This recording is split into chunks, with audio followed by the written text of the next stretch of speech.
everybody, and welcome back to another episode of Black Tea. I am your host, Michelle Lawrence, and this is the podcast series that is all about Black women in advertising, presented by Muse by Cleo. And today, I'm so excited to be here with Krystal Hawkins. Do you prefer Krystal Hawkins or Krystal Hawkins Hook? Krystal Hawkins Hooks. Yes, recently married, so shout out to my husband. Yeah. Okay, great. We love Krystal Hawkins Hooks. It is. Please do tell the people what you do and where you're based. Yes, so I am an associate strategy director. I work for Day LA, but I work remote. So I'm in Dallas, Texas, born and raised. I left, but I came back because it's home. So yeah. Wow. Okay. So I have your title down as Associate Strategy Director and Multicultural Practice Lead. Can you unpack that for us? What is that? What does that mean? Yes.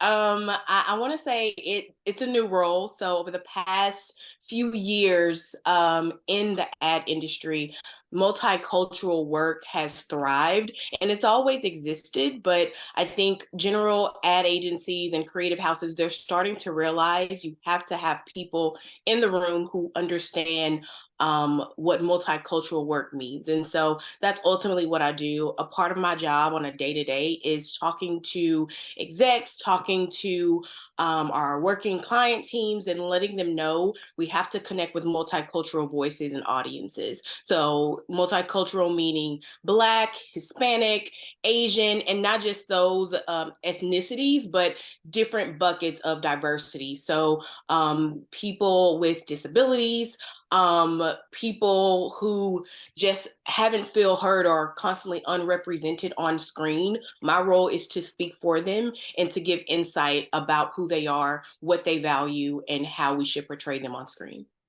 That's right. And I know that, you and I know, and, folks like us, we are aware that multicultural is the new general market, or that the general market, I should say, is a multicultural one. But some brands have been slower to accept that. How do you nudge brands toward human truths and past biases, to use your words, to a more insightful place of their work? Yeah, absolutely. It's tough, right? So I don't want to paint a picture and just say, you have a conversation and then they understand. Sure. There, I want to say there's a spectrum of agents, not agencies, there's a spectrum of clients. So you have a certain group or certain bucket of clients who understand what needs to change. And so when we have those conversations with them, it's open-ended, it's safe, it's a safe space to talk about what they need to do to take those next steps. So hey, you have a growing opportunity with the Black audience. They've actually purchased your products more than the traditional audience you tend to Right. promote or advertise to. But this is a new audience that you need to tap into, and here's how you do it. And most of the time, that bucket of agents, that bucket of clients are receptive to the work and receptive to having that conversation. But when you have another side of brands, and partially it's because they are more conservative, and so they just don't understand um, if that's true or if they can be the brand to speak to a Black audience, to speak to Hispanic audiences. So it is a little bit tougher to try and convince them and have those conversations. So oftentimes we present just a sit down in general, and then depending on how that brand responds, from there, we can take a step from 0 to 10, or we can take a step from 0 to 2. But again, it just depends on the brand we're working with and how conservative they are. Yeah, and is that where the numbers comes in as well? Because I would imagine that, it's tough when, we ask brands to just take our word for it, but like there's data to back it up, right? Absolutely. There's tons of data. I mean, we have shifted into this multicultural nation. So oftentimes we just speak to the demographics of this nation and who they are. But depending on the brand, we often look at the numbers to say, hey, you have a 65% audience that haven't been tapped, and this is how they identify. They identify by being multicultural, and so that's good to support. But if I'm honest, sometimes the numbers may not even be enough, because I think a lot of times those brands are worried that they would lose the other audiences that they've been speaking to for years. So for them, it's how can I create a more inclusive approach. So I want to talk to these new growing audiences, but I also want to make sure I'm still resonating with the folks that I've been talking to. And so for that bucket of brands, we try to focus on more inclusion. And that's so interesting, the reservations around multicultural audiences and the fear that it will somehow scare off like white people, because our culture doesn't scare off white people, it attracts them. As we have seen, like Black culture leads culture oftentimes. And I don't think it has ever been a thing where at least in terms of cultural representation, that that people feel like they can't relate to the way that we show up. It's often more when you get into those deeper truths and those more human elements of who we are, that acceptance becomes a little bit more difficult. So it's nice to have folks in that lane that are doing the work of getting brands more comfortable with the human truths behind the culture that folks generally have a good time with, generally love to celebrate. Yeah. Celebration. Yeah, Absolutely. exactly. So you have had quite the career path. I want you to talk a little bit about that. It looks like you've done a little bit of account, a little bit of media, even maybe some like photography. So I'm curious about your career path and how you kind of created a unique lane for yourself to grow into the role that you're in now. Absolutely. It was a process. I'll be real with you. So I actually started my career started in Austin, Texas. I went to school to UT Austin. And the first 4 years I was in the Macomb School of Business. So I started out thinking I wanted to have more of a management role, working for corporate America. If I'm honest, I was young and it sounded great, and I was positive that it would generate enough income to survive. So that's really why I went into the school. But it actually wasn't until my 4th year when I got that exposure to advertising and realized that I wanted to tap into the ad world. Because I started to dig into the history of what advertising has been, specifically to Black audiences, but multicultural audiences. And so I did that research that 4th year, recognizing that there's been an iffy relationship with how Black people are portrayed on screen, where in the past, historically, it's been propaganda, right? It's making fun of us. It's like definitely undermining who we are, belittling our characters because they're caricatures, if you will. And so there wasn't a strong history of showing us who we are. And I wanted to be a part of that conversation to help change that narrative. Mhm. But getting there was a process. I knew the way in was strategy from day one. So I graduated, realized I wanted to get back into advertising, and I actually went to grad school for advertising. And that's when I fell in love with strategy. I realized I can actually work with the creatives to develop these characters, to give them insight about who people on screen are. And that made so much sense to be the shoe in, and to low key be somewhat of a creative, because they allow me to be in that lane and be in that space with them, again, to develop that narrative. So from there, once I figured out what I wanted to do and how to do it, I just started to see what was out there. There wasn't a lot of new strategy roles available. I remember applying maybe to 5, 10 different agencies in Austin, and no response, unfortunately. And it started to dwindle down my energy to tap in. And so I ended up doing this program. It's called the One Club program, where they have a creative boot camp catered to creatives. Stay with me. It's catered to creatives. It was in Austin that year, and all you had to do was apply, obviously, and give your details. And so I was unsure. I wasn't positive. I wasn't confident in it. And obviously, I wasn't a creative. I was trying to pursue strategy, but I was like, you know what? It's here. Let me do it. Whatever. I applied, I got in, and still listed as a strategist. And I remember looking at like the list of folks that were a part of the program. I was the only strategist on there. Mhm. So out of 10 groups that they broke us out into, I was the only strategy person with a room of creatives. We all got the same pitch that we had to present. And to long story short, by the end of that program, my team was actually the 10th team to present. Um, it was the only team that had a strategy, meaning we spoke about an audience, we gave the insight, just talked to who these people are and why this particular campaign was going to work for them. Mhm. And our team ended up winning. And the judges told us it was mainly because we had a strategy. And so I took that as like my God given like lights to say this, industry was meant for you, Krystal. And I mean, I was so overjoyed just because years up to that point, I wasn't sure, I wasn't confident if strategy was the way for me to go. But knowing that if I continue to go this route and do these things, it's going to lead me somewhere. And it actually did. So that winning that program for that year got me to have an internship with GSDNM because they sponsored the program that year. And so I did 2 internships with GSDNM, and that led to a full-time gig with them as an associate, not associate, but as assistant media planner.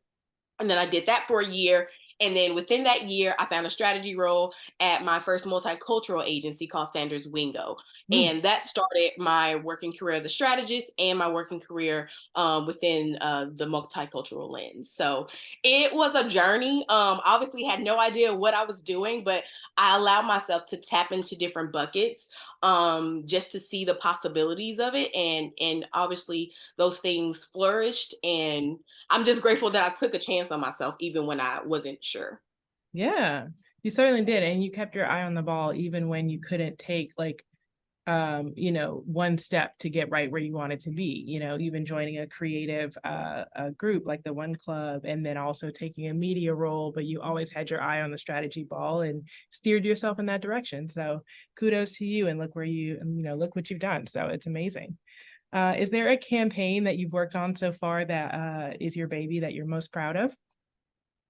Yes, yes. Absolutely. So I want to talk about Love Means Everything. It's a recent campaign. It was my baby, but it was also my team's baby. So I don't want to take all the credit for it. But the campaign itself was dedicated to Serena Williams. Obviously, she recently retired from the tennis world. And so we had one of our clients that wanted to give her a shout, wanted to give her some love as she retired, but we also wanted to demonstrate the impact she's made in the world and the impact she's made specifically for young women of color. Because as we know who Serena is, oftentimes she's been challenged with a white sport industry saying she can't, Trailblazer. Yep. she isn't, she's not capable. Right. And she's overcome all of those naysayers and have done so many great things. And so we wanted to honor that legacy. So we had one of our clients, Gatorade, who was able to tap and in honoring Serena, we created this spot dedicated to say, hey, if you have that self love for yourself, you ultimately can conquer anything. And we demonstrated that through the lens of Serena and her capabilities. And so if you look at the work, it recognizes who she is, but we also wanted to make sure the voice of that message resonated with an audience, specifically young women of color.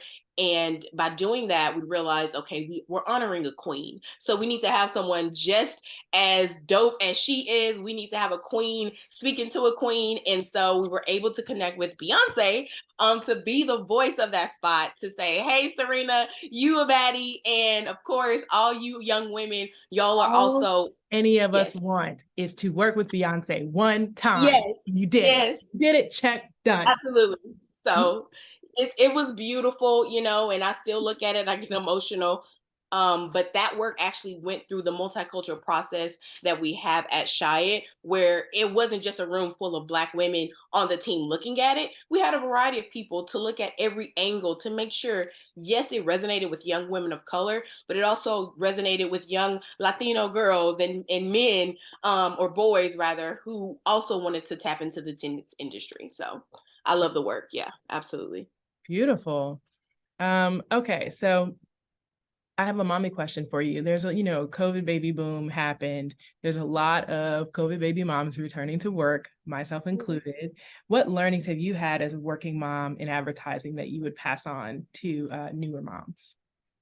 Man, that's a good one. That is a good one. It's a selfish Keep one. going. I need the advice. Honestly, excuse me. Keep going. That's like the main thing I think, because what I learned. So let me paint a picture. So I was off of work maybe 4 months, after I had the baby, and then I obviously had to go right back in. And it was a disaster. It was a disaster. Mentally I'm like, okay, I'm capable. I can do this. I've done it before. I've never had a baby. Yeah. I've never had a baby. I've never had to take care of a little human, and also try to take care of my own mental needs at the same time. And so in those moments, like, you can sometimes just feel so depleted, Yeah. and there may not be a space for you to express that at work. Mhm. And so my advice is to, keep going, like, and to take it day by day. I mean, I got that advice from one of my mother-in-law. She was like, look, just take it day by day. Like, don't think about the whole week because you'll be overwhelmed. And literally that's what I did. So that day I might have had 2 hours of sleep. Baby might have been crying in the other room, but I have 2 meetings. Let me tackle these 2 meetings and get back to my baby. And time goes by and you start to realize, okay, I do have this. No one has shown me how to do this. And I didn't know I was even capable of balancing so much, but I can do this, and I can not only survive, I can thrive through it. And I think that's actually been one of the strongest things I've learned about myself. My son is 18 months, and it has been crazy going through his milestones, but I feel like I've kind of gained my own, just helping him and balancing work life along with him. So keep pushing, mama. Like, I know you may be breastfeeding, you may not be breastfeeding, you may be trying to look for some milk to feed your kid. There's so many different factors with the baby and yourself, but like, take it one step at a time. I'm also going to give a shout out to mental health, because I definitely got me a postpartum therapist to help me along that journey, especially when I started to feel as though my anger and my anxiousness and sadness, I didn't know how to express it. And Yeah. so I knew it was inside, and I didn't know how to handle it, all the while doing all these things. So I tapped into that postpartum therapist, and working with her laid out a lot of things for myself. So please, if you find yourself in a space where you just need an outlet, like, tap into that. Absolutely. 100%. I'm just listening. So thank you for that on behalf of all of us out here following right behind you in this journey. But you are 100% right. Giving ourselves grace and space, I think, is still the toughest thing, is just letting yourself not, because is as Black women, we are used to having to operate at a high level in order to be seen, in order to be recognized, in order to be rewarded, or even just to be seen in terms of, like, for opportunities. Yeah. We have to outperform at all times. And so we get used to seeing ourselves up here. We get used to seeing ourselves operate at a high level and pour 100% of ourselves into everything that we do. But then you have this person who needs that 100%. And then you have this person Right. who's getting a lot less of herself than she usually gets. And you still want to show up and be like, I never missed a beat, because that's what we see from the outside looking in for other people who have gone through this experience. And so I'm just so glad that we are starting to now share the cracks, the bumps, the hurdles, the problems in a real way. Not talking about like whether or not our guts snap back or whatever, like stupid stuff like that, but really actually talking about the ways in which your mind and your body are stretched to new levels that you never knew that you were capable of getting through. And when you're in them, you do not feel capable of getting Yeah. through. And so that's so real. I echo 100% that having help in some form is so critical. Because one thing I found is that you feel crazy postpartum. Like there's something, yes, we all had like emotions and highs and lows. And me, myself, I have a history with depression. So I was like, okay, I know what I'm getting into. No, hormonally, it's just like a whole other world like you've never seen. No idea. You have Like, no idea. I didn't even know I could be this crazy. Like, I don't even understand like what's happening right now. Like everything was on 10. Everything is on 10. And so when you feel that disconnected, like I'm used to being able to do this, and right now I can do this, like that's crazy to me. Like I don't understand how to navigate that. So I think it's huge, that call out of just giving yourself that time and space to come back. And just to be new, to be something different, to find a different balance maybe than what you had before. So I think that's so key. Absolutely. I was gonna briefly say like I feel like words of affirmation are so important. And granted, they're words, but they mean a lot in those moments where you may feel lost or may feel like stuck because you don't understand what's going on around you.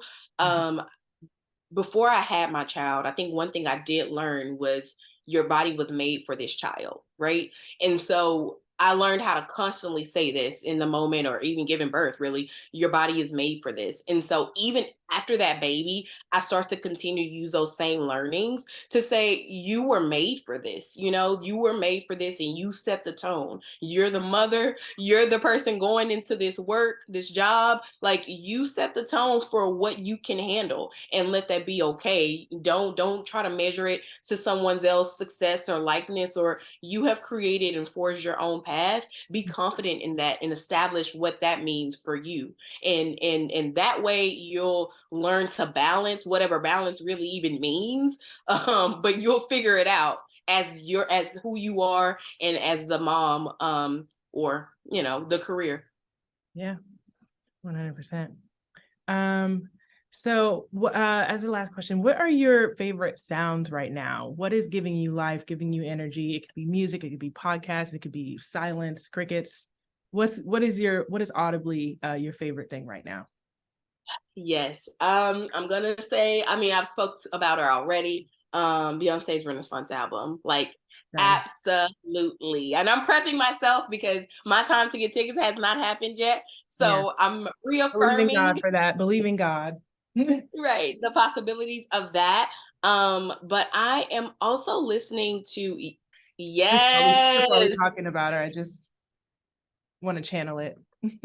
yes, bring it to me. Bring it to me. Let me connect with it. Hi. Absolutely. Like even honestly, I'll pop that in my, in my AirPods really quick. And if I'm having a moment for a day, like, Yeah. I'm singing and vibing and I'm uplifted automatically. So yes, that's for sure. I'm also listening to Ari Lennox. She's going on a tour recently, and I don't know, I just like she just has like no f's given, like a mentality about her. Yeah. And I love it. I love it. Like she doesn't care, she's unapologetic, and I support that. So I try to tap into her music as well. But those are like my top two ladies that I'm always jamming to. Love it. We can vibe together anytime. Those are mine as well. Yeah. Okay, well, I just want to thank you so much for this conversation. Thank you for coming on Black Tea. It has been such a pleasure talking to you and getting to know you. So I appreciate you so much. Thank you. Thank you so much. I appreciate you. Have a Of great one. course. And everybody else out there for watching, thank you for tuning in. Please go and find the rest of our episodes at musebycleo.com/black tea. And make sure y'all are following us on Instagram at sipblacktea so you never miss an episode. Thank you so much for watching. And that is it.